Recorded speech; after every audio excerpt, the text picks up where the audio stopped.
So I know Grady Hendrix is kind of a divisive author. People tend to either love him or hate him. I happen to love his books, so I wanted to talk about my top three. Starting at number three is Witchcraft for Wayward Girls. I read the audiobook for this one and I really, really enjoyed it. So teenage girls who are pregnant get sent to this place. It's kind of like a boarding school where they go through their pregnancy and have their baby without anyone back home knowing because it's the 70s and teenage girls are very much looked down upon and judged. When they go there, they get a new name so that no one knows anything about their time back home. It is kind of a place where they're expected to be frozen in time and then just go back and return to their normal life after. So it's just about her journey there and the girls she meets. And of course, witchcraft is involved. They end up with a book about the occult and start experimenting with witchcraft.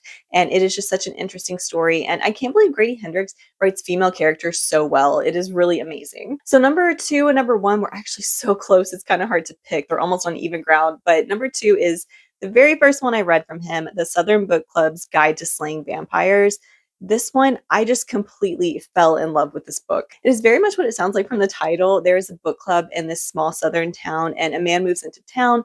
Children start vanishing. They start thinking he might be a serial killer or something like that. And as they look more into it, they find something much more menacing. It's just a really fantastic story and highly recommend. So, number one is My Best Friend's Exorcism. And I think a lot of this has to do with the nostalgia factor. Grady Hendrix is just so great at throwing in that nostalgia and just really making you enjoy stories like this. So, this one is basically as the title suggests. So, there are high school girls who are best friends, and one of them notices the other starts having a pretty major personality shift.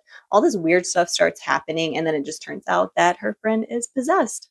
Parts of this were sad, parts of this were funny. It was just overall such a great book.